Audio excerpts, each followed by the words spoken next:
Garjarteetu narraa muramte nama deessite meenumaa deega booddeeyete hiree walitti nu fidde jaalala walii hidhamne ililli jaalala daraarsine bultii jarree firiitti goone guddoodha binsi abdadhee jiru naa wajjini bullaataje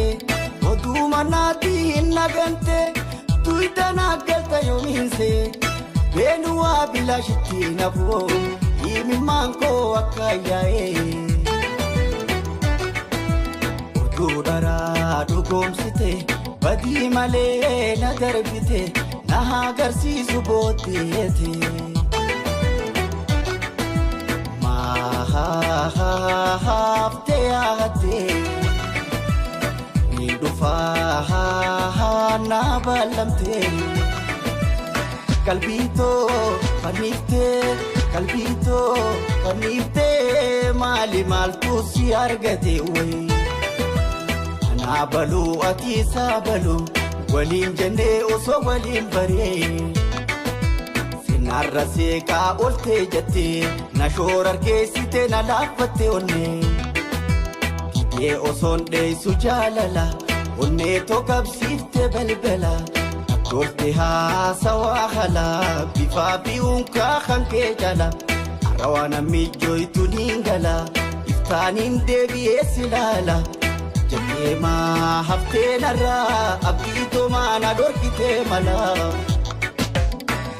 Shimbira ayyaantu imaltu waaqarra barartu shimbira ayyaantu imaltu leensarra barartu wangalata naate jalalletootiin fagootti dhaamsa koo naagee shimbira too dhaamsa koo fagootti dhaamsa koo naagee gargar bahuun nama jaalalloo lameeni obbo moggaa muree hambisee Botiya butoda bumman fon kona kunnamsiisi galatanaate iddiyooda ati fagoone eenyeen muree addaane isiileen dhagayu gurraan maa wallaalee yaada jaamee dhama'ee humnaan yaa shimbira too dhaamsa koona geessii jaalallee too deemiti walli kunnamsiisee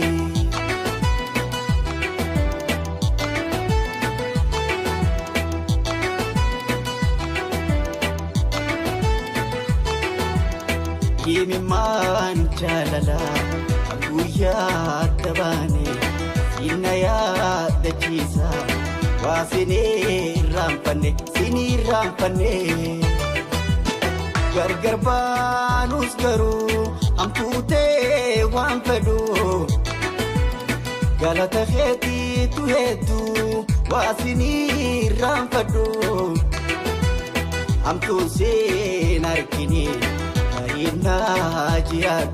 Najiradu Waduma jalane nulachu turani Rabbuma kenyatu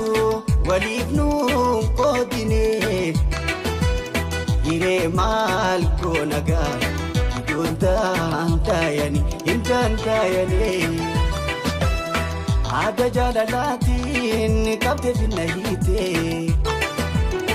Injalada jette abdina khendite Yemte anadifte iwaina dandante Najala chubatus kuma dirkin kabtu Naddawa midagon simale dasetu Yerrabbirra arkaddu Aishena hagaddu Ada jalalatin kabde finahite Sinjalada jette abdina khendite Yemte anadifte waina dandamte Sobte khallojitu Iljatina kamte Emelal nagote Nasuma nadamte Ijamal nagabda Maluman si gode Jamala qabda maalumaan si godhee.